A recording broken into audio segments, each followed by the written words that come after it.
Good evening. Good evening. I'd ask you all to please take your seats. I'm going to call this meeting to order. Thank you for being here at the ISOC at ICANN 51 meeting. My name is Paul Brigner. I'm the North American Regional Bureau Director. So I would like to welcome you all to North America and to Los Angeles. It's great to see you all here. It's an amazing group. We have people from all over here, and we have a great number of people online too. So I want to recognize them and thank you all for participating in ISOC. It's an awesome community that we're all part of. I'd like to also recognize some of our ISOC trustees who are present. So Bob Hinden is the chair of the ISOC Board of Trustees. Norel Clark is here, and I want to make sure that She's coming late. Okay, we have Rudy Vaznik, who's going to be here just a little bit late. Online, we have Gihan Dias, and have I missed anyone? No. No, very good. So with that, I would like to ask, did I miss anyone? Is Keith here? Well, when he does here, we'll make sure that he's recognized. So with that, Bob, I'd like to ask you to say a few opening remarks. Thank you. Yeah, I would like to welcome everyone. This should be a very good event. For me, for a change, this was a very short trip, just down from San Francisco. I know many of you have had much longer trips. So, yeah, it took me as long to fly as it did to drive from the airport. So I had really just two topics to raise. The board, we're in the middle. We have started a nominations call for nominations for the PIR board. We do this every year. The ISOC board selects the PIR board members. We have a nominating committee, and so we have a public call for nominations. I would, and it's all on our website. You can read about the qualifications and what the desired capabilities are, and it's very important that we find good people for the PIR board. And we're also very close to doing a public call for new ISOC board members, and we've even produced a very nice little pamphlet, which I should say, Norel produced a very nice pamphlet, so I'll give you one. And so these will be available here and also at the AC meeting on Thursday, Tuesday, Wednesday, whenever it is. The luncheon on Wednesday. There we go, the luncheon on Wednesday. And so there's a lot of information about the ISOC board, and so we're looking to have a large number of very qualified people to choose from this year. So, yeah, I hope, if you're interested in doing this, that you seriously consider it. It's very important that the board have people that represent ISOC and the community and help provide direction for ISOC in the coming years. So thank you, and yeah, this should be a very good event this evening. Thank you. Thank you very much, Bob. And I neglected to recognize my co-chair of this meeting, Ted Mooney. So Ted, thank you very much for your support in organizing this meeting. And there's a few other people I'd also like to introduce. We have the co-chairs of the Organization Advisory Council, Scott Mansfield and Izumi Akutani. Please, thank you for being here today. Appreciate that. It's a little bit of a tradition at these ISOC at ICANN meetings to have the local chapter give some welcoming remarks. The president of the local chapter, Leah Seimaker, was here earlier in the week, but she's not able to be here with us this evening. However, we do have a representative from the local chapter, the San Francisco Bay Area chapter, and that is Konstantin Kalizidis. And yeah. Yes, and he has his own fan. He has his own fan club. So He is not only a member of the San Francisco Bay Area chapter, but he's also a member of the relatively new interplanetary networking chapter. So with that, Constantine, please say a few. Thank you so much, Paul and Ted. And it's great to see quite a few familiar faces here. First of all, I'd like to welcome all of you to sunny California, where the temperature forgets to go below 70 or 80 at times, even in the winter time, and traffic is everywhere. It's really good to see that the Internet Society is continuing its role in terms of shaping the future of the Internet, including, especially in meetings such as this. But in terms of the, as Paul said, in terms of the San Francisco Bay Internet Society, I got involved about 3 years ago, and in fact, one of our founders is here, Annalisa Roger, sitting right there.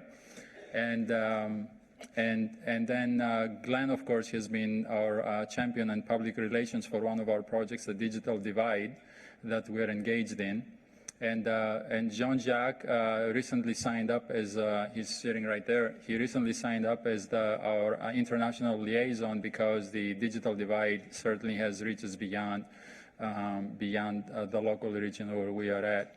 As Paul also said, I'm also the secretary, so I'm the VP of the SF Bay ISOC, but also the secretary for the Interplanetary Network. And we get tremendous amount of help both from, and we had quite a few events. Our event lead, Michael Snell, basically has worked very closely with both Paul and Ted to make these things happen.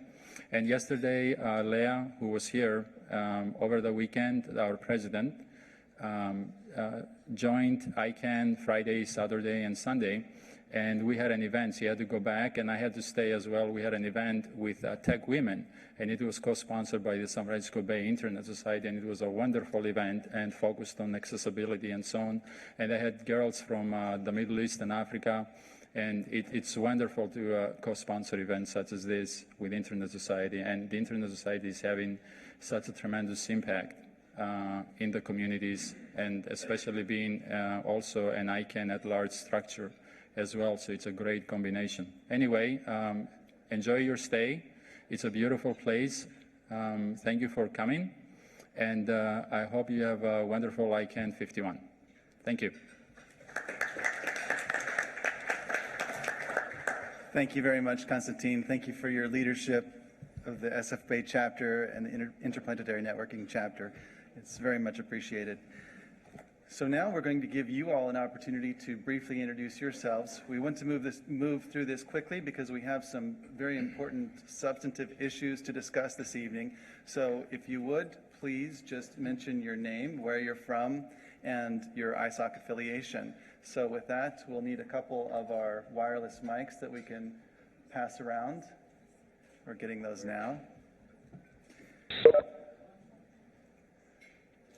So thank you very much. Right here on the first row. Please go ahead. Good evening. You gotta turn it on. It's on. It's on. Got it. Good evening. My name is Anthony Nigani, and I'm affiliated with ISOC Quebec and ISOC Canada. And as I mentioned before, the ISOC First Nation in development. Angie Graves, ISOC in Atlanta, Georgia, member since 1995. Nielsen over Article 19. Jennifer Knoll, San Francisco Bay Internet Society. David Salmanoff, ISOC New York. Natasha Djukanovic, I hope next ISOC Montenegro.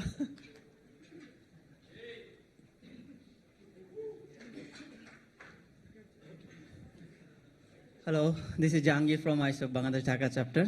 I am Vice Chair of the ISOC Bangladesh Dhaka chapter, also Executive Member of a Bangladesh Network Operator Group, and I am also member of ISOC Interplanetary chapter. Thank you. Hi, I'm Scott Mansfield. I work for Ericsson. I am co-chair with Azumi of the Advisory Council for ISOC. Hello, I'm Annalisa Roger, and I'm a member of the San Francisco Bay Internet chapter. Hi, I'm John Laprise. I'm currently an at-large member in Chicago. Formerly, I was on the steering committee and founding member of the Qatar ISOC chapter. Izumi Okutani from JPNIC. I'm one of the co-chairs with Scott, AC co-chairs, and I'm also a member of the program committee of ISOC Japan chapter. My name is Akinori Maimura from the JPNIC as Reza Izumi. Japan Network Information Center is the one of the organizational member of the ISOC, and we are happy to provide the secretariat service to the ISOC Japan chapter. Thank you. My name is DJ Chuang, and I'm with ISOC San Francisco. Just signed up today.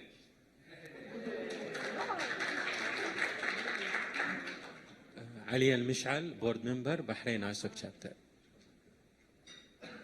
Hi, I'm Maureen Hilliard, and I'm with the Pacific Islands chapter. Holly Raish with the Internet Society of Australia. Siva Subramanian Muthuswamy, Internet Society India Chennai chapter.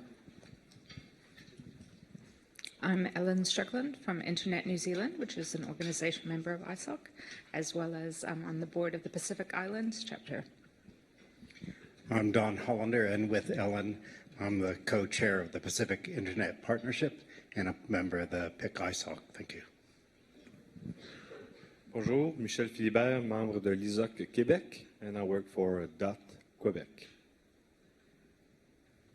Louis Hoon, ISOC Quebec chair for the 7th year.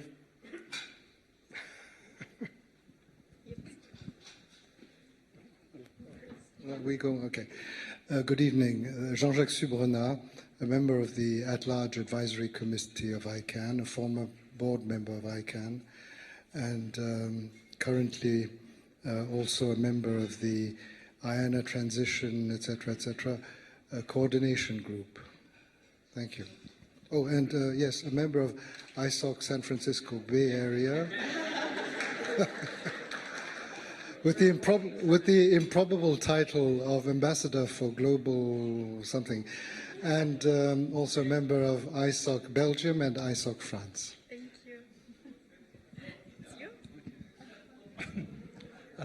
Sam Lanfranco, ISOC Canada. I'm the chair of the Public Policy Committee. I live outside Toronto. Chris Tassett, I'm on the board of ISOC Canada. Roberto Gaetano, Public Internet Registry Board. Glenn Dean from NBC Universal, an organizational member. Elizabeth Alwatch, ISOC staff member. Magali Pazello, ISOC Brazil. Demi Giechko, also from ISOC chapter in Brazil. Yasuichi Kitamura from one of the officers of the ISOC Japan chapter. Toshio Tachibana, officer of the ISOC JP as a program chair. Hi, good evening everybody. My name is Tomohiro Fujisaki, ISOC Japan chapter chair. Good evening, Satish Babu from ISOC Chennai, India. Matthew Shears, Centre for Democracy and Technology, ISOC England and ex-ISOC employee. Avri Doria, ISOC New York Board and Advisory Council for .gay and Peanut Gallery. My name is Robin Gross. I'm with IP Justice and also a member of the Peanut Gallery. Wendy Seltzer, an individual member in ISOC New York. Maarten Botteman, member of the Dutch chapter and also chairman of the Public Interest Registry. Bill Smith, I believe I am a member of the San Francisco chapter. I'm Jing Gao from China, and I was in a not-for-profit organization. My name is Wen Zhai from China also. We're not an ISOC member yet, but we are interested, so that while we are here. Thank you. Hi, Loris Taylor from the Hopi Nation. I'm here to learn more about ISOC. I'm hoping that we can develop a chapter for the 566 American Indian tribes and Alaska Native villages in the U.S.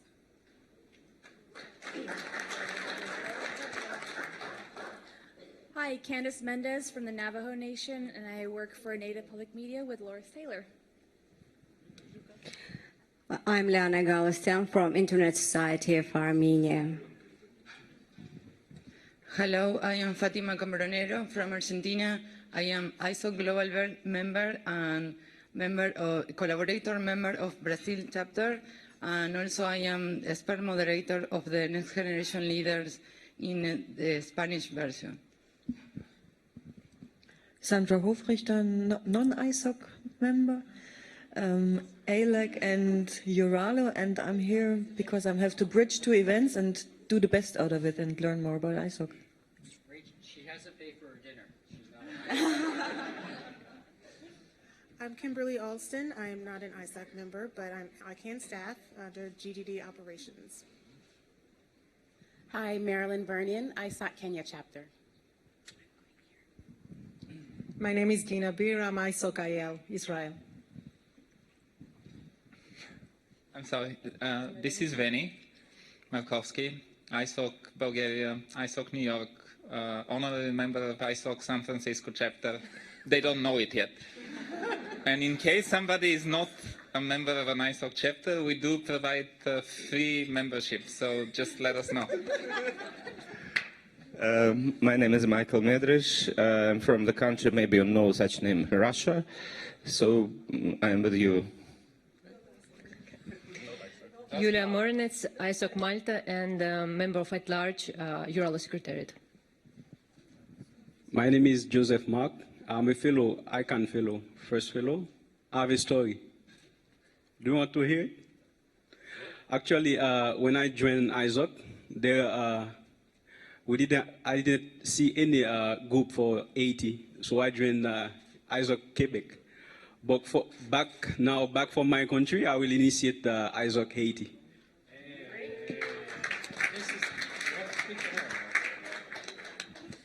Hi, I am Wanda Perez from the Dominican Republic. I belong to ISOC, the global one, and I am associated to ISOC Puerto Rico. But soon we have been working with Raquel Gato. We are almost ready to have our chapter in the Dominican Republic. We finished everything and we'll just send Raquel our form to initiate formally as an ISOC chapter in the Dominican Republic.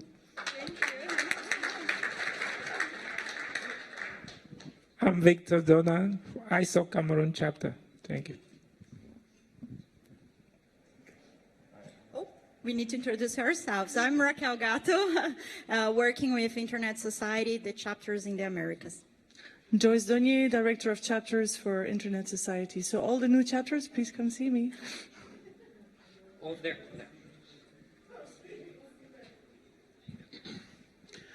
Adebumi Akimbo, African, ISOC Global, and also ISOC Nigeria. Thank you.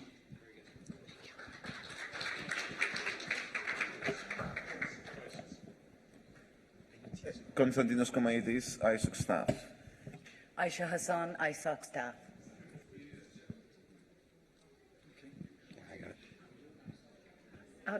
Narelle Clark, ISOC Australia. But I wanted to quickly, if I could, interject. Normally in meetings within Australia, we usually open with the acknowledgement of the traditional elders and the traditional custodians of the land and their elders, past and present. And so I'm actually emotionally quite overwhelmed to be here in the US, able to acknowledge members of the traditional owners of this land here. And I thank you for our presence here.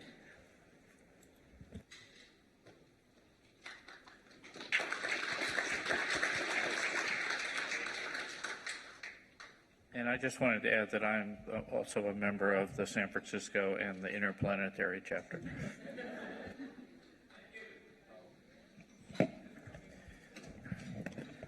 I'm Raúl Echeverría, VP for Global Engagement in ISOC, and I'm not a member of San Francisco chapter yet. I'm Ted Mooney. I am the Director for Community Services at ISOC staff. And I would also like to read the names of all the people who are joining us from online. We have Carlos Vera, who is from Ecuador, ISOC Ecuador. Carlos Watson, who is joining us from ISOC Costa Rica. We have Sintra Sukman, who is ISOC Trinidad and Tobago. We have Carlos Vera, who is from Ecuador, ISOC Ecuador. Carlos. We have feedback too, apparently.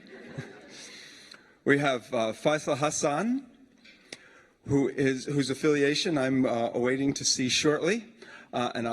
He's from the DC chapter. Thank you. We have Gihan Dias, a board member and member of ISOC Bangladesh, I believe.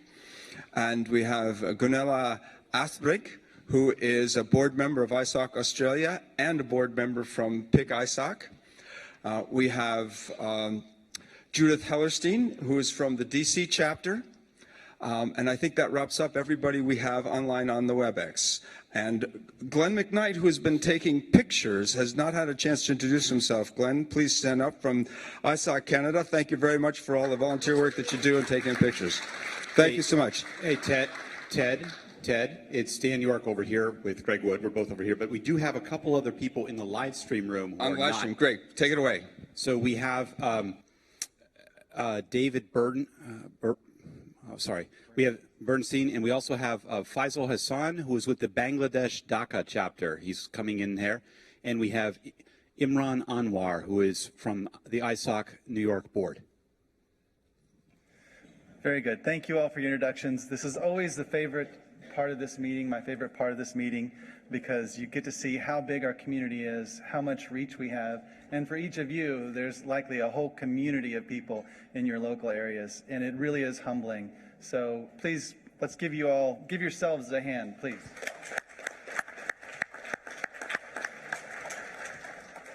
Now I would like to introduce my boss, who has been with us at ISOC for about 2 months, and he's an outstanding addition, if I might say. So he is Raúl Echeverría, and please, Raúl. Okay, good evening, everybody. Again, I just introduced myself, so there is no need to say that. I'm very happy to be here. This is not my first ISOC at ICANN meeting. I have already been in many of those meetings before I joined ISOC. I have been involved in ISOC as an employee just for 2 months and a few days, but I have been involved in ISOC in different ways since 1995. So it's an organization with which I'm really committed with its mission, and committed and also attracted by the passion of the people who belong to this community. And now I'm really happy to have the opportunity to have this new role in the Internet Society now as an ISOC employee. As Paul said, this is a very vibrant community and very influential community. We see here people that belong to different stakeholder groups. We are participating in this ICANN meeting. We have 12 ISOC staff people that is in the room here, 6 board members, but we have more than 30 chapters represented here, and equal number of organizational members. So really, when now we are competing with a very popular meeting that is being held in another room between the GAC and the board. So it's, but if we really see how many people in this meeting is identified in some way, is involved in some way with the Internet Society, it's a huge number of people. This is our community. And same happens when we go to the IGF, when we go to IETF, when we go to every meeting related to Internet issues. We always find a large number of people who is part of this community. My position is Vice President on Global Engagement and Relations, and basically my team is composed by all the regional directors. We have 5 regional bureaus, and with a team of people working in each of them. My team is also composed by the chapters, the relations, that is headed by Joyce, that she introduced herself, and also the development-oriented projects. So we deal with the IXPs, with capacity building, with all the activities that you already know that we usually perform. And what are our objectives in the next for the next year? I think that's starting today, not or yesterday. Better say, we need to strengthen the relation between the ISOC, the formal ISOC association institution, and all the components of its community, the chapters, the members, and so we are working already very much on that. In the 2 days before the starting of the ICANN meeting on Friday and Saturday, we held here in another hotel very close from this one a workshop with all the chapters of the North America region, and we worked with them in many things, and among other things, we were working very much on what kind of things we can do together and better. And same activities will be held in the next month in Middle East, in Beirut, and in Latin America, for Latin America and the Caribbean chapters in São Paulo. We had a workshop, a similar workshop with the African chapters 2 months ago in August in Dakar. We organize all the time activities like this one in every region. So really, it's having these large communities is very important for us. It's really we need to take advantage of all our members and chapters in order to advance our mission. We have to work together on that.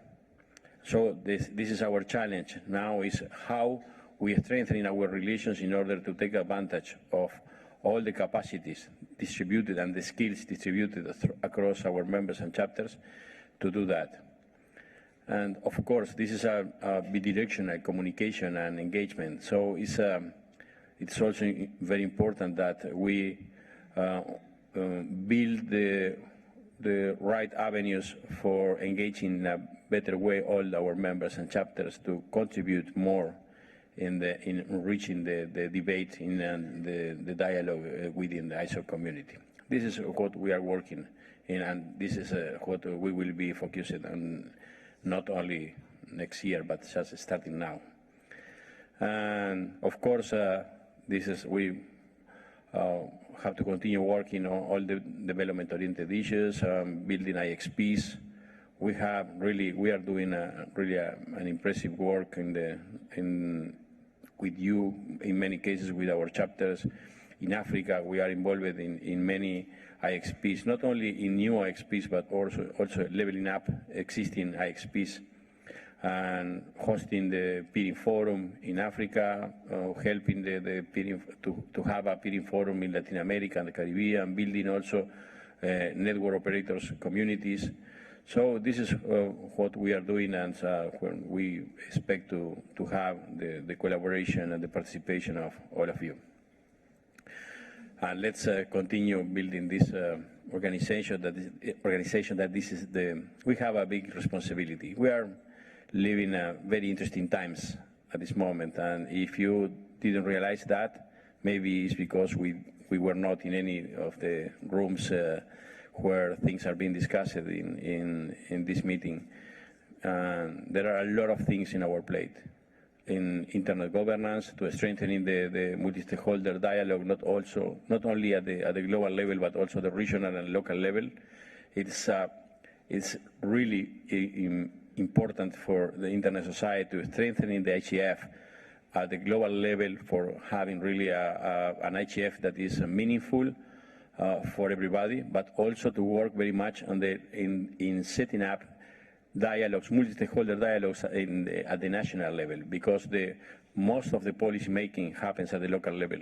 So this is really the most effective way to impact, to influence in the policy making, is creating opportunities for participation for all stakeholders at the national level. And also, in that sense, it's very important the participation of the chapters and the members in order to achieve that.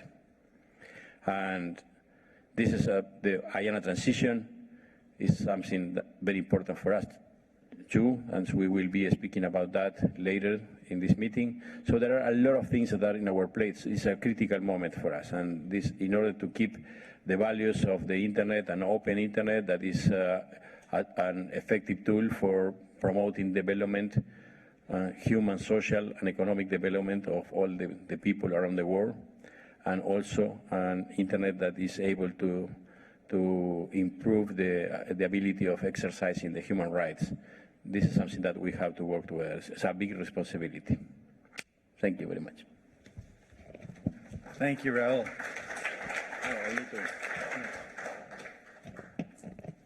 Okay, I'm still here. I have an announcement to make. That's a very fresh news that we have choice. Always correct me, because I always have some mistakes with the numbers, but if I'm right, so far we have 106 chapters around the world, and we are now very welcoming a new chapter. This is the Turkish chapter. They have completed the process and in the chartering the chapter, so we have a new chapter in Turkey. It is ready for being recognized by the board in its next meeting, but I'm sure that you will. So it's an applause for them.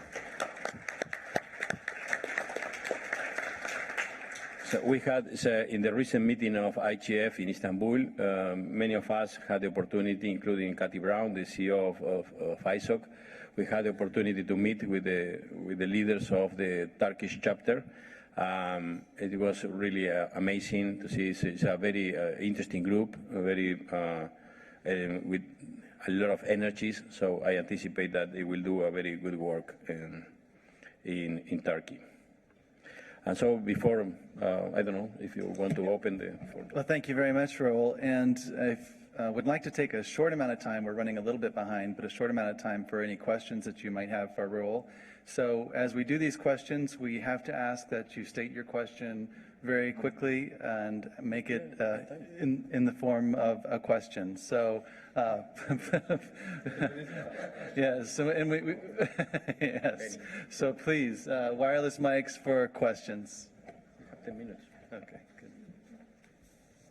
Good. Back in the back, please. Benny raises his hand.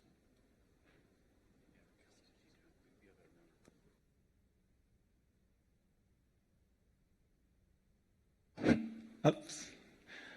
Did you say we should ask question or we can make a statement? Whatever you want. No, actually, I do apologize. I have to leave because my plane is soon. But I wanted to thank officially ISOC for changing dramatically its policy in the last year. We are seeing people going on the ISOC delegation to the Plenipot next week from different chapters, and this is huge change from just a couple of years ago when there was the last such big event where other chapters couldn't get. So I just wanted to congratulate you all guys, and Cathy, I don't know if she's here, I don't think she's here, but keep on doing this amazing work, because we've been looking, the chapters have been looking for it for quite a while. Thanks. Thank you, Benny. Yes, and we'll take compliments and questions. I'll clarify.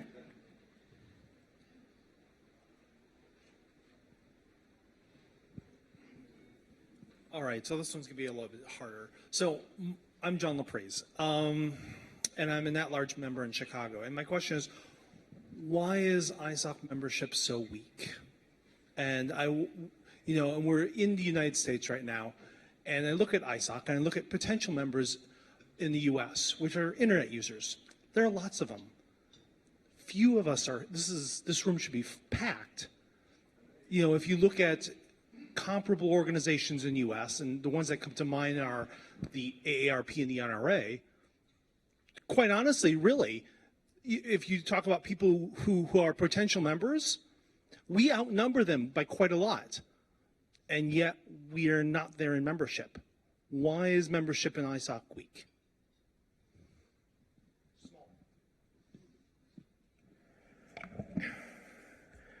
Okay, few but good.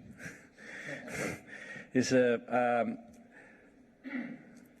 don't think if I could characterize the membership of ISOC as weak. I think that we have, as I said before, a very influential membership, and we have in just looking at ICANN, but just because we are here, we have ISOC members and ISOC really people involved in ISOC playing main roles in different supporting organizations and different constituencies. So I think that's I will take the question just as a matter of quantity, and in that sense, yes, I think that we can have much more members, and this is something that we are working on. And in part, this is part of the work that we are doing with the chapters in the workshops that we are organizing with them is how to attract more membership, how to retain the membership. And this is something that is important for us, so we care about that. But I will pass also to Ted Mooney, that is our Senior Director on Community Services, this is one of Thanks, Raul. So I would agree with Raul that we have a small but highly effective membership, particularly in the areas that we have traditionally supported and played in. We have incredible amount of expertise and capability within our membership. And one of the things that we're trying to do is mobilize and provide more effective venues for that engagement and for expressing that capability in terms of support the internet. But I would agree that there are so many individuals, and you could even say the internet users, who should and do have a natural affinity for the work that we do, and yet either don't understand or don't hear, never get a chance to hear the messages that we would need to get to them in order to bring them into membership of the Internet Society. So I think that's a constant challenge that we have. One of the things that I tell people all the time is that the internet is the most complex human endeavor ever undertaken. And for us to explain it to everybody to the extent that they see themselves in it and the way that they get involved takes a lot of work in order to do that. It's not something we want to shy away from, but it's something we do need to prioritize in the future if we want to really grow our membership. So the point is well taken, and I hope that you'll see some changes and some progress in that in the near and distant future. Thanks. So I'm going to, I think, sort of agree with you, I think we do need to do better. It is very good. I mean, I think the people who are here at the ICANN meeting, you know, are sort of representative. There's a lot of people behind them, but I think I think we do, chapters are, well, and organizations are a very important part of ISOC, and I think we need to make it broader and stronger and more effective.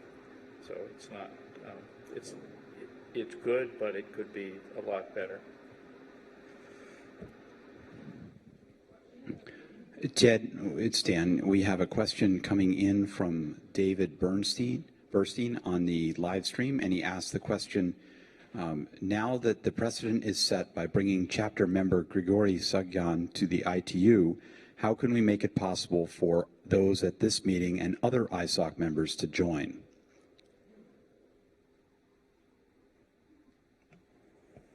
Okay, so this is a question related to a representative that ISOC is sponsoring. Is that? I don't know the details of this situation, so. ISOC is sponsoring what? I don't know the details of. Sorry, I missed the first part of the. Well, no, but sorry, could you repeat, please? Sure. David asked, now that the precedent is set by bringing chapter member Grigory Sagyan to the ITU, how can we make it possible for those at this meeting and other members to join? I think he's asking basically how can we send other ISOC chapter members to the ITU?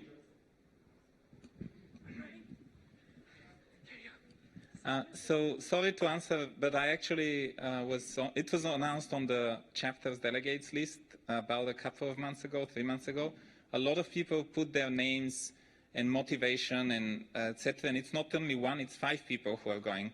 So that's why I was congratulating ISOC, because we have such a great group of people and they're all from different chapters. And the Grigory who he mentioned is from the Armenian chapter, which is a very good chapter. It's running the Armenian CCTOD, and it's very active in defining and helping their government to do their policies. So it's a great thing. And I think if you continue doing something like that, that's probably how you do it. You have such a, you said small but quality, I think. Like it's not important how many we are, it's important how quality, but the people, the pool of the chapters, these are the more or less leaders in the internet world in their country. So you have an amazing pool to pick from. But I think that the part of the question that was related to the future, for this ITU plenipot, is the program has been already closed, as Benny explained. It was the decision. It was a program that was led by Raquel. The decision was taken in July. So there is not a possibility now to receive support from ISOC to participate in the ITU, but if it works well, what I hope it will, so very probably it will be repeated in the future. Bill Smith. If I could follow up on John's question and provide perhaps a different insight, one that ISOC staff might not choose to, and that is that the 2 institutions you mentioned, AARP and NRA, NRA is almost certainly U.S. only, number one. AARP largely is as well, though it may go beyond the U.S. And the other thing is they are lobbying institutions first and foremost. And so from my perspective, ISOC is great because it's not, the United States. It's not a lobbying organization. And so it doesn't reach out, do consumer facing approaches, and with the cost that goes with that, very high cost. So I think we will attract a different group of people into the chapters. And I certainly would prefer that ISOC remain more as it is, as opposed to becoming a U.S.-centric lobbying organization. We have a question online. Okay, so we're going to have to stop the questions after we have one online, a response, and we have Louis over here. Okay. Hello, this is Donna Lastring from ISOC Australia. Can you hear me? Yes, we do. Thank you. Raul mentioned about ISOC working with the community in new ways and mentioned rights. And it's appropriate with ICANN that ICANN is now working on accessibility for people with disabilities. It has a new working group. And I look forward to ISOC on policy development stakeholder that encompasses 1 billion globally, and this is much broader than web accessibility. So I look forward to hearing ISOC's actions in future for this particular stakeholder group. Thank you.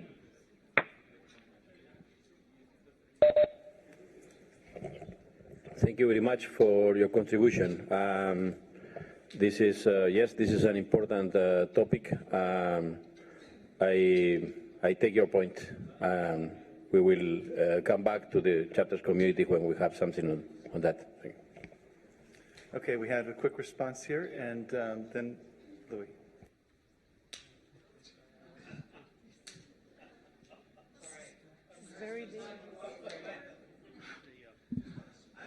Thanks, Bill. Well, I guess what I would say is that there's no reason why chapters in different countries can adapt to local conditions. And one way to exert influence and power in the U.S., and we happen to be here at the moment, so it's a good time to make the point, is through political process. And the reason that those organizations are successful is, in fact, because they are lobbying organizations. That's not necessarily appropriate in all countries. And so there's no reason why ISOC can't adopt different national strategies for whatever's going to grow the organization best in a particular location. Thank you. Okay, we have a response here. Narelle here. Just a short point there. In the US, we're registered as a 501c3 organisation, which means we're not allowed to lobby. So that I'm afraid our charitable status is more important to us in this country than the lobbying approach. Okay, so over to Louis in the Quebec chapter. Some good points have been raised. There's no easy answer to any of them sometimes. But first of all, some chapters are doing very well with a low amount of members. Some are not doing that good with more members. Figures don't necessarily talk. When I took over as president of ISOC Quebec, we had 172 members. We're now having more than 800 members. Do we have more solutions? It looks like a big step, but the real challenge is to have them get involved, whether it is at the national, international, or local level. Some people are very uncomfortable with international issues. They would like to be attending some, issues in other countries. They wouldn't perform. Some others are very comfortable with local issues. And I think that chapters have to dynamize, use the strength of their members to try to realize something that they will accomplish, first of all, for their own community. Not only the national and global community and the big hype community, but first you have to think that you will be helpful with the Internet society's value within your community. This is part of the answer. Thank you very much. Did you want to mention anything? Yeah. Okay. I'm going to go back to Raul. He has one more announcement to make. It's not an announcement. I was asked to speak about the IGF Supporting Association. That is an endeavor that has been promoted by the Internet Society. As I said before, the IGF is a central piece of our strategy on Internet governance matters. And one of the things that we have to do in order to strengthen the IGF is to ensure that to secure the financial stability of IGF in order to have a strong, neutral secretariat and avoid captures from any organization or interest governments. And so our contribution has been, we have been working for many months. And Marcus Kummer, who is tomorrow assuming his position in ICANN board, he was working for ISOC until last week. He led the work toward the creation of this new association. And during the IGF in Istanbul, it was launched and an executive committee was formed.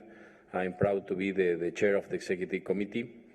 We are now spending we have spent those few weeks in getting organized, finalizing the legal paperwork and opening bank accounts. We are setting up the mechanism for making contributions to the IGF Supporting Association through PayPal, and surely we will looking for other mechanisms for contribute in the near future.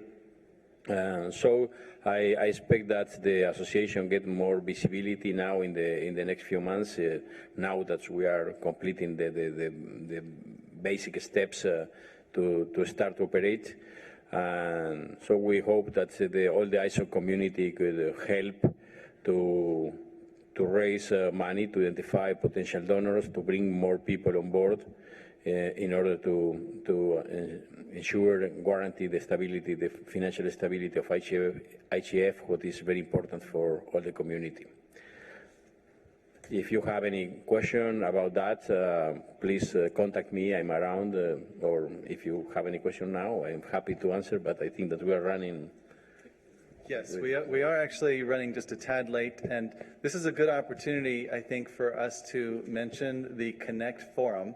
There is a forum that hopefully you all have registered for that allows you to participate in online discussions with other ISOC members. It's been very successful so far. We've taken some good feedback on it, and we're continuously improving it.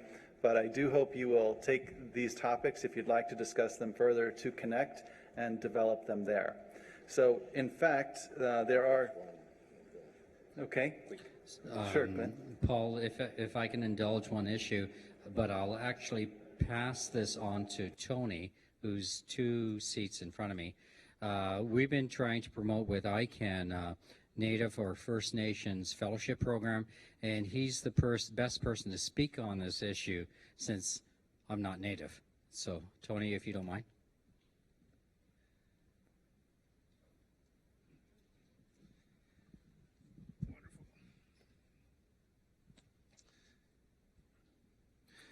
Okay, yeah, so my name is Anthony Nigani, and I come from the community of Peninsula Cree Nation in Swampy Creek Tribal Territory in northern Manitoba. And one of the things that ICANN did was they were looking for Indigenous representation to come to the table. They found me and brought me in through a special program. Now, I found the program from my perspective to be very successful. So I can see this program expanding out into other Indigenous communities to bring more representation to all the tables at the global level. The challenge that these communities have, and I repeat this over and over and over, particularly in Canada where I'm from, my communities may be in a first world country failing a better world, but they live in third world condition. So they lack the resources to be able to reach that global level without going through the middleman, which would be Canada itself. And so it's exploring ways to reach out to them and bring them to this level. And that's where the discussion is at now. What are the resources that we can take back to bring them to this level, and what do they need to know when they enter this arena? And so there's lots of opportunity there, and we do have ways of connecting with other people, and technology is great.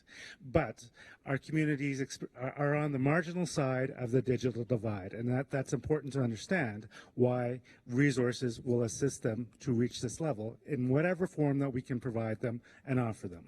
Thank you. Thank you very much.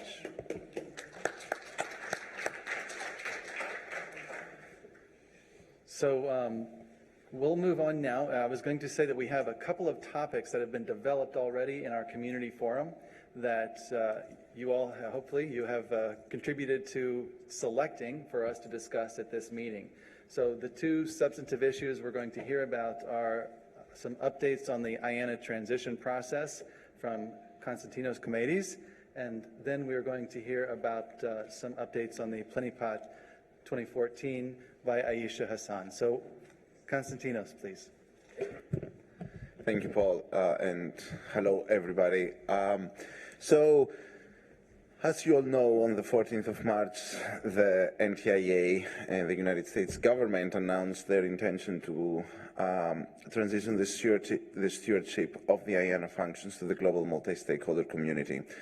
I know that many of you are following closely the process, so I won't repeat the details. I will just repeat a couple of things before I pass on the microphone to all of you to discuss the issues that you think need to be discussed and to raise your concerns, and also to Narelle Clark and Demi Getchko, who are the ISOC elected representatives to the IANA coordination group.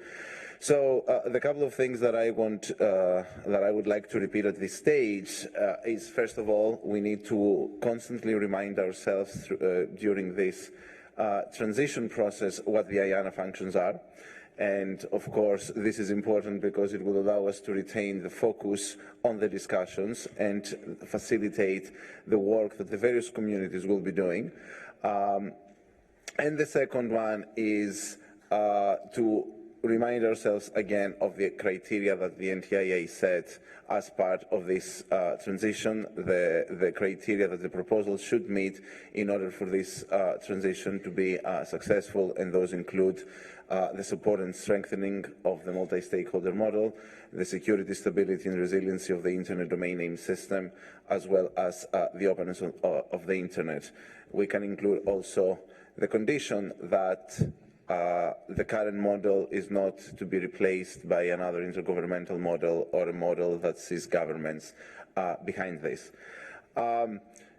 I think that the ICJ has done, the IANA coordination group has been meeting a lot, and Narelle and Demi will walk us through that.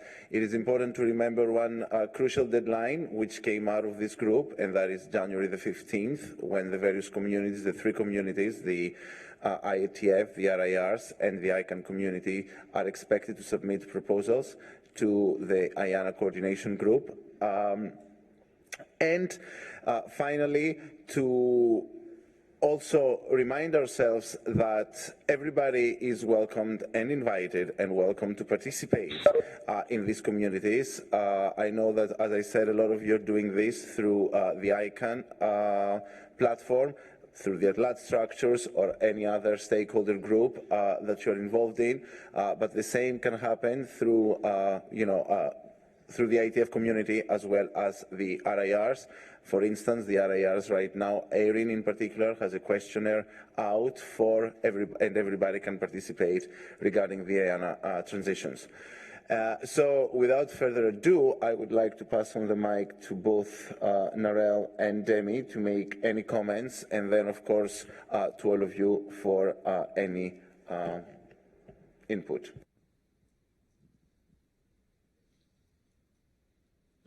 Go ahead. Okay, so Narelle here for the transcript.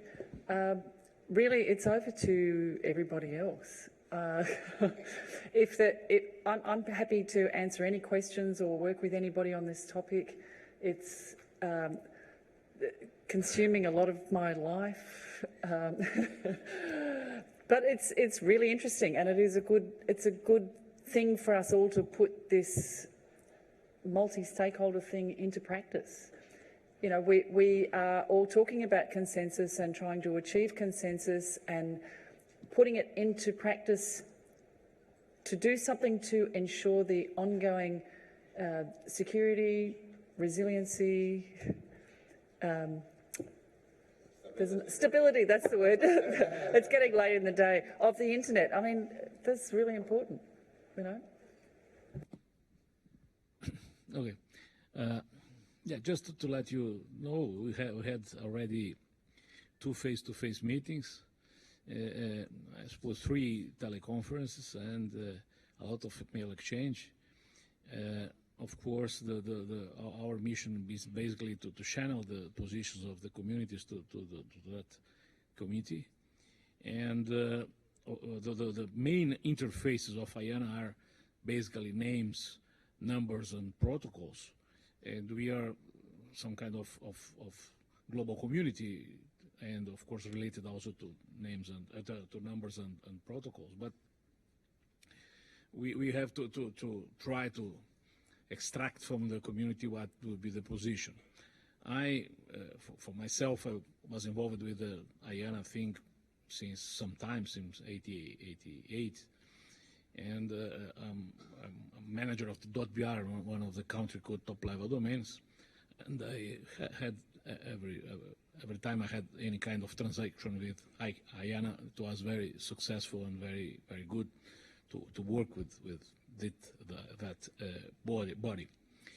And in my personal view, it's not of course the view of the community. You have to send us your views, but in my view, it's important to keep this in the right dimension of what is the dimension of the problem and why we are discussing and what we are really discussing. IANA is just an operational body without any kind of political decisions. And 2 of the 3 interfaces are already working without any kind of oversight. The only interface that has some kind of oversight is the names interface because of the interface with the root database. And this is exactly the time to check how we'll be managing or suggesting the transition of this last interface that has this kind of oversight. And unfortunately, we have seen this oversight for much time, much more than personally I will to have seen. But anyway, I suppose it's time to go forward and see what will be the next version of operations of IANA. Thank you.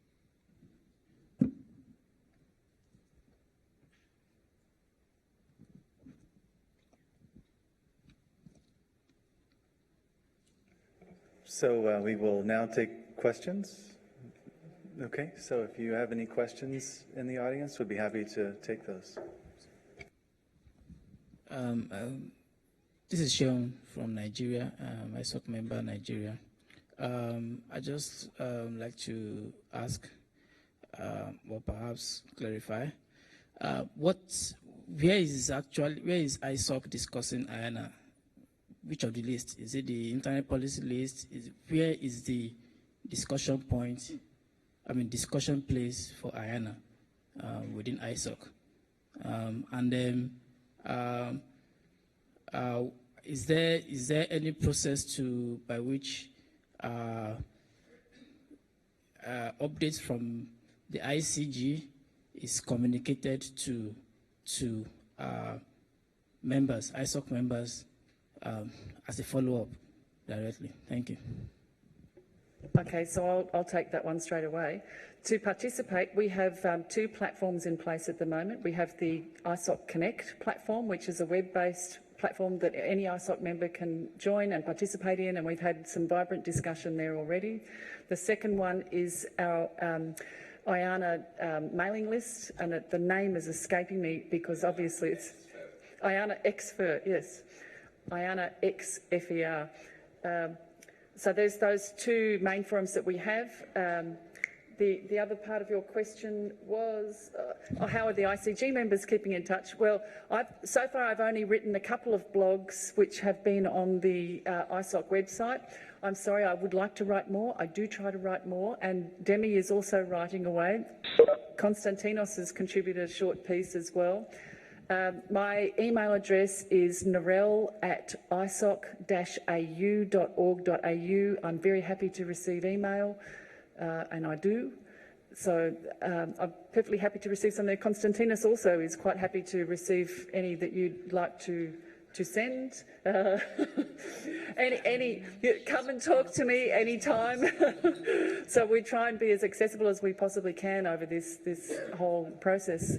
So I hope that answers the question. I hope that's enough, and we're doing what we can. Can I just interrupt the questions for one moment? I want to recognize 2 additional ISOC Board of Trustees members who have joined us, Desiree Milosevic and Rudy Vaznik. Thank you very much for joining us.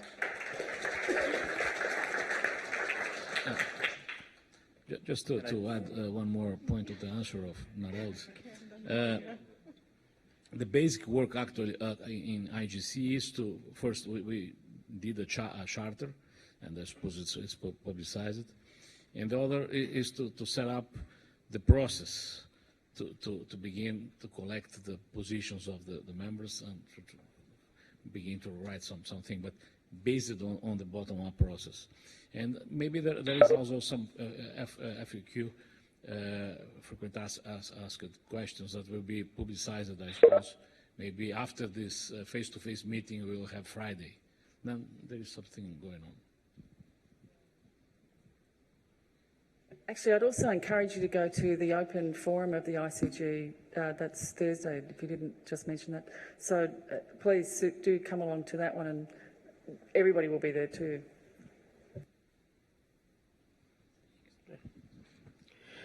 Siva Subramanian, ISOC Chennai. The 2 topics chosen today are IANA transition and ITU plenipotentiary. My question is about IANA transition issues being raised at ITU plenipotentiary? And do you foresee this being raised, and what are the countries or participants who are foreseen to raise this in the ITU forum, and what are the strategies? And that's my first question. And second, at the ITU plenipotentiary, when you participate, for the sake of those of us who have missed the deadline of applying for participation, is there a possibility that you can provide real-time updates so that either on Skype or on some other platform, so that we can participate live and give you our suggestions as to what you could do or what could be the intervention and so on? Thank you. So I can take the first part, and then Aisha, you can take the second part. So when it comes to the countries that might be raising the IANA issue at the level of the plenipot, we know that as soon as the announcement was made, some countries, including South Africa, India, China, Russia, expressed their desire to also discuss this issue in Busan next week. So we are expecting some activity. We are expecting that some of these countries, we should expect that some of these countries will raise this issue as part of the other various internet-related issues that will be discussed at the level of the plenipot. Having said that, because at the same time the NTIA announcement makes it very clear that it won't replace its own model with another intergovernmental model, we should also expect some sort of counterbalance. But there are some governments that would like to see this being addressed at a more intergovernmental setting. And for your second question, yes, we are planning to provide members and our community with regular updates and an opportunity to be able to communicate with us during the plenipotentiary conference. So that's our hope. I can't promise it's going to be real time in that sense, but we definitely have that as a high priority. So.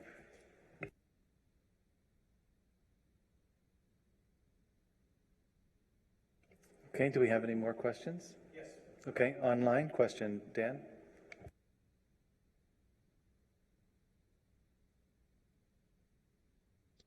Hello, Alejandro Pisanti here. Can you hear me? We do, Alejandro. Thank you for joining.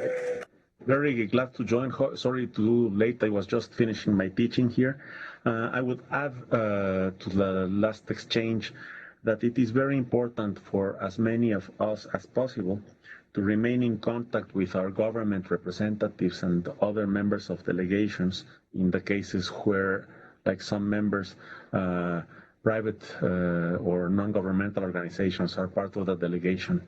We have arranged here to have a good communication channel with them. And I think that pooling resources among the chapters is and the staff attending is very important.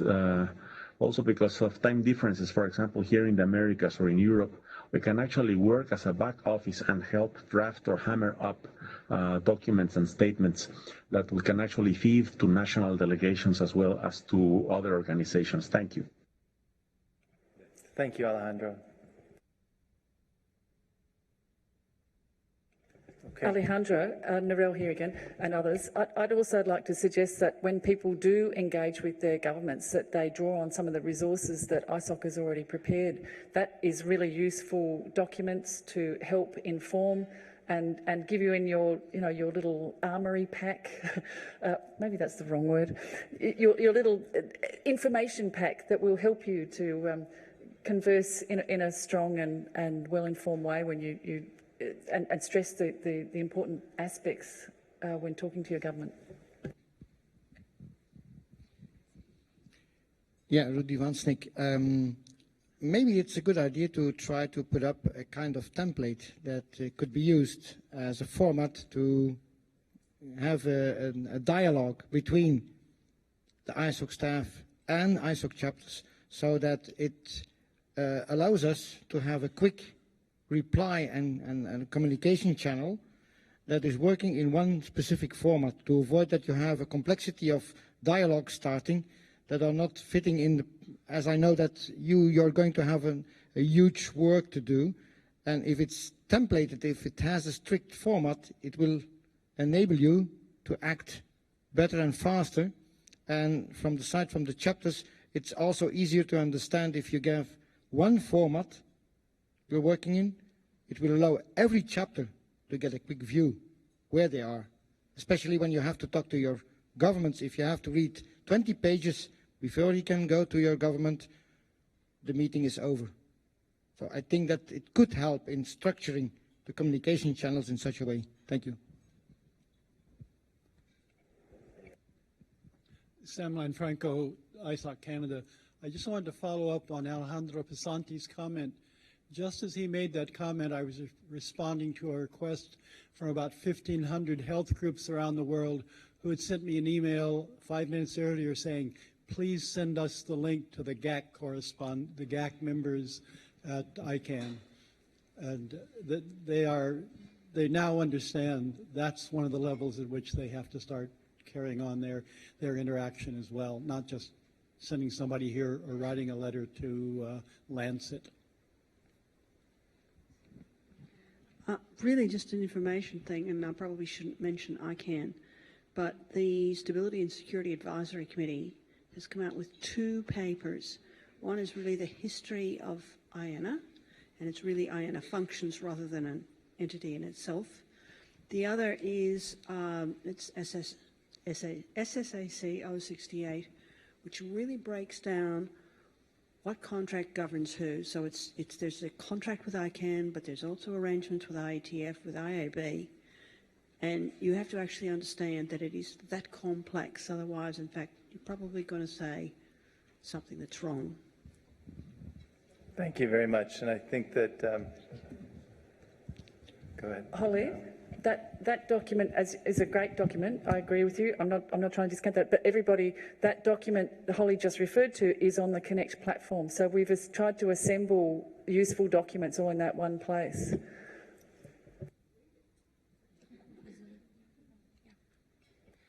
Isumia Kutani wearing JP Nick hat.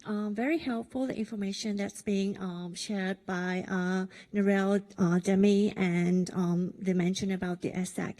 And what I find is unique about ISOC, a little bit different from RIR, IETF, ICANN, is that it's not a direct stakeholder of any of the functions. So that means that it's not in a very good position to give overall picture, not just focusing on a particular function. And what we do in JPNIC is we try to share more of an integrated view of what's happening in general, not focusing on just the numbers, not just the names. And we share that with our members. I feel that maybe some of your other AC members or chapters in a very good position. And if there's any way that we can work with ISOC, we're very happy to do that. And Narelle's referral about referring to ISOC information, I find is very helpful. So that's my comment and observation. Thank you. We have one question in the very back. Yes, Matthew Shears with CDT. I was wondering if you might characterize what you see as success for ISOC coming out of Plenipot. Thanks. And that is great because we did need to formally move to our next agenda item, which is the Plenipot. And so we've kind of done that already, but please, let's do that. Thank you, Aisha Hassan. So I would say, to start off with, as many of you might know, last week, Kathy Brown and Sally Wentworth, Sally is the lead on the ITU Plenipotentiary Conference, held a community forum. And they went into a lot of depth, which clearly we won't have the opportunity to do here. And I'll be honest, neither do I have the expertise to provide that kind of depth. But we did also, before that community forum took place, send in a contribution to the ITU, which outlines the main lines of ISOC's priorities going into these negotiations. And I think, Matthew, that document really spells out the parameters by which we would circumscribe what would be called success.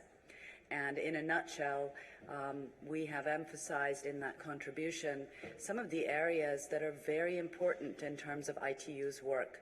And that would be areas of capacity building and development, the focus on infrastructure, the very important spectrum work. So when you look at those areas and emphasize the need for those areas to be elaborated and continued in the work program of the ITU, with a desire not to see further expansion beyond these very important areas that they already have to work on, I think that that would spell out the broad lines of ISOC's positioning in that regard. Thought it might be helpful to just also let everybody know Sally's team has been developing a matrix of all of the proposals, which is continuing to be, thanks for the thumbs up, Matthew, that's continuing to be updated as a lot of new proposals are flooding in. And before sometime next week, Raquel, that should be updated again as we go into Busan very shortly after that.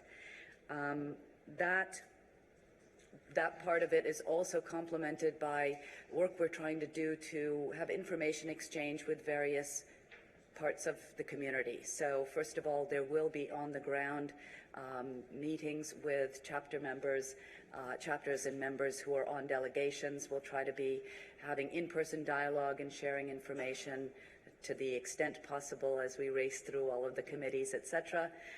Raquel and I will be working closely in the first week. Walda and Raquel will be working closely to make sure that can happen. Similarly, we'd like to keep the channels open with some of the business delegates, some of the AC members that are going to be on delegations, and with civil society. So we're looking forward to having both the distribution of information going out to the community and feedback coming in, and trying to work all together on the ground as well to be effective. So that is my update, and I would be happy to take questions. And Raquel, please also jump in if you have One comment here first, please. Responses. Go ahead. Just to build on what you said, Ayesha, and linking with Matthew's question, I think that's the best outcome for ISOC would be that the ITU work at the infrastructural layers are affirmed with no expansion on scope and jurisdiction. And also, when I'm speaking about the cross-border telecommunication and telecom regulations, I think that we should also expect that claim for more transparency and collaboration in ITU activities.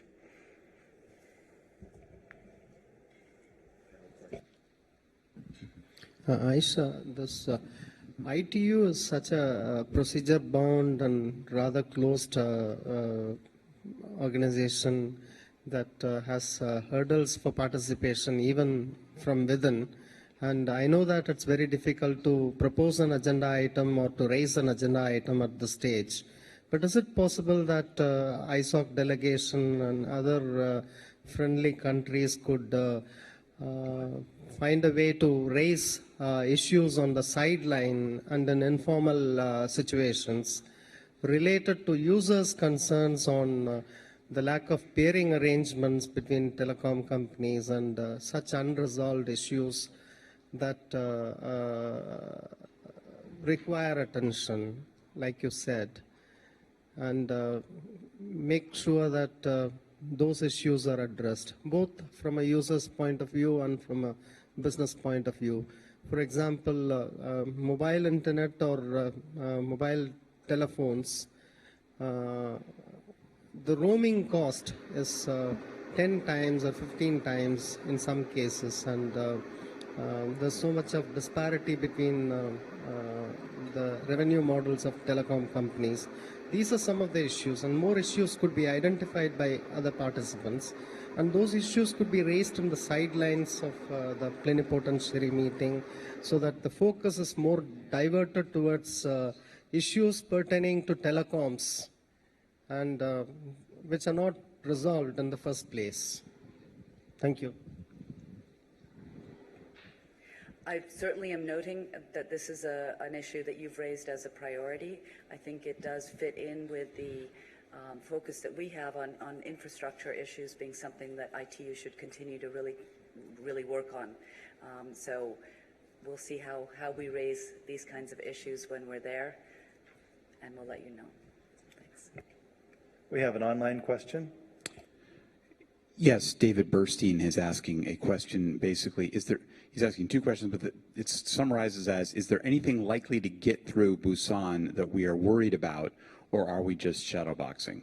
Basically, what are the major concerns, given that the U.S. is allied with many of the same things as us? They can block consensus on many of the things that we're worrying about. What issues are we afraid that the U.S. won't block? What are we most afraid out of?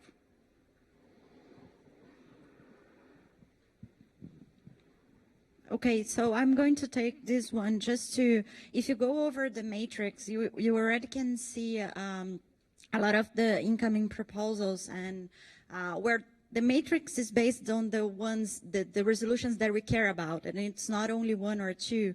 There are several resolutions, but I think for this matter of internet, for this community, the resolution 101 that addresses the IP networks, the resolution 102 that address somehow the internet governance, and the council within ITU that is tackling those issues, the resolution 130 that address cybersecurity, and some correlated like 174.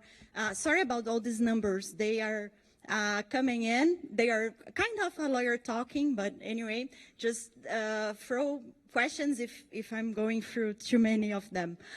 Also, the resolution 140 that tackles the WSIS process and the WSIS plus 10 implementation action lines. So there are a couple of issues that we are worried about, either formally or substantially.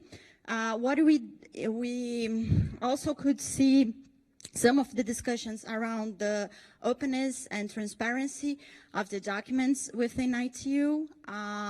Those are also being carried. The issues related to cybersecurity that bleeds under child pornography, so some of those are also important to be followed. I think I've covered the main topics. We can see some of the discussions going on into ITU having more open documentations, open process or not, participation. Those are probably the sparks we could get there. So there's a follow-up from David who asks, do we really think any of these will go through? So I wanted to, this is Bob Hinded, I wanted to address one of the things you said. I think with the pervasive surveillance revelations, you know, the Snowden stuff, what the U.S. and a bunch of other countries are doing regarding surveillance, I think the stature that the U.S. in particular had in the ITU and its ability to, you know, sway other governments is much weaker than it used to be. So I'm much more concerned about what happens there than, you know, perhaps in previous years. Paul, we do have another question from Alejandro. Okay, let's go to Alejandro now.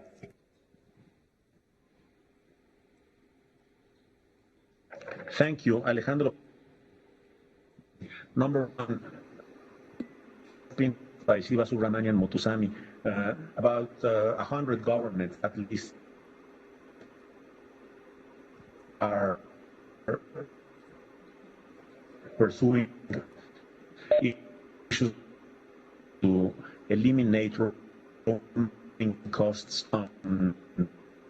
I'm afraid you're cutting out such that we're not going to be able to hear this question. Would you like to type it into the WebEx and we can have it read for you?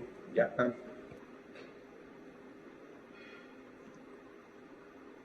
Okay, thank you. And once you do that, we will make sure that it's reported. To the back, Bill.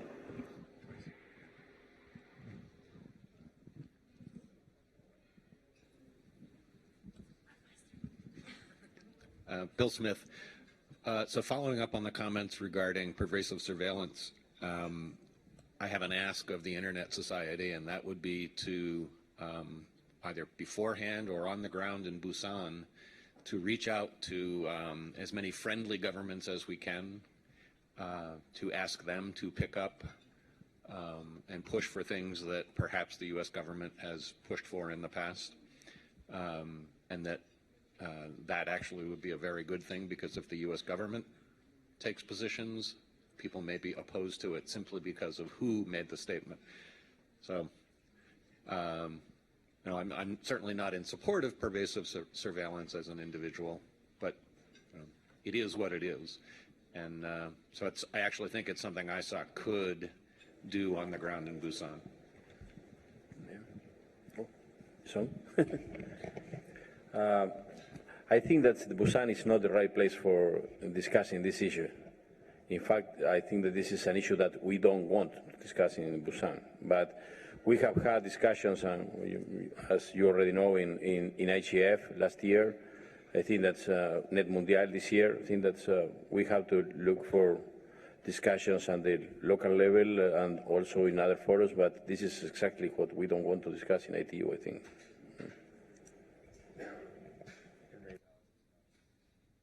Okay, and we have comments now from Alejandro that we can read.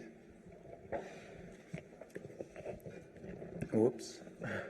Yeah, Alejandro said that, for example, the roaming arrangements and termination costs are already being dealt with.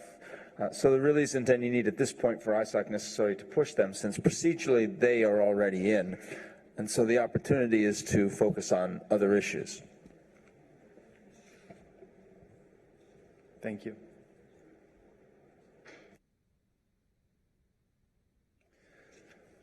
Any more questions or comments?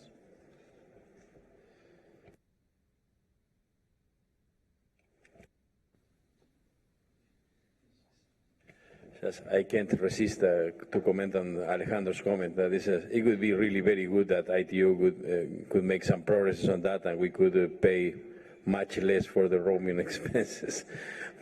But I think that this would be very useful, but not very feasible. Thank you.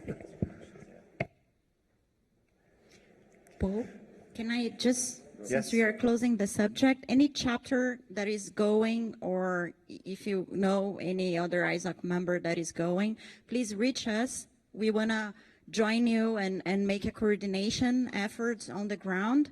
So, and be ready, even if you are not there and you have connections with your government, be ready. We intend to make this coordination happen. Thank you. So we do have just a few minutes if there's any general questions that you have that haven't been addressed today that you'd like to raise. In the back, please.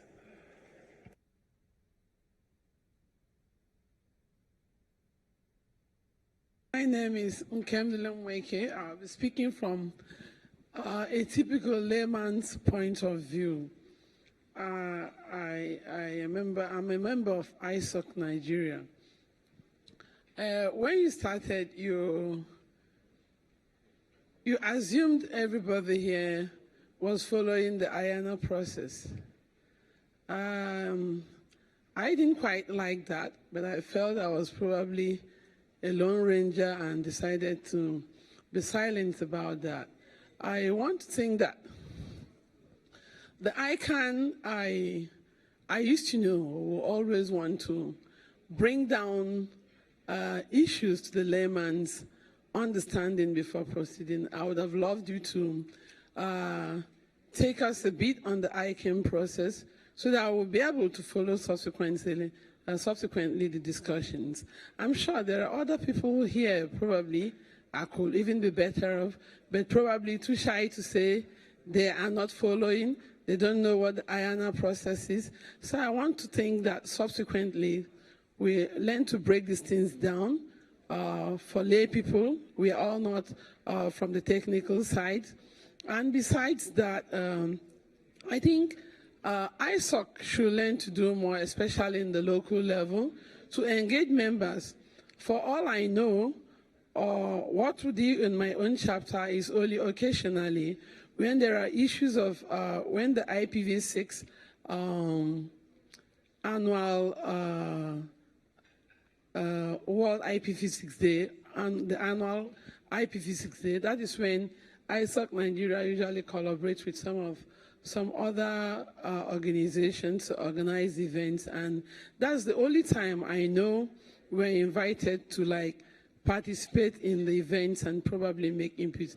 I want to think that we should engage more in the local level, create activities that will bring members together, especially in the local level, not necessarily in the international or in the global level. Thank you.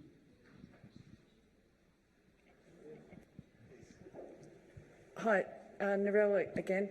So I'm sorry, so this afternoon I got out of two separate IANA transition meetings, so it was probably my fault that I didn't let Konstantinos go over it again, so it's probably my own fatigue.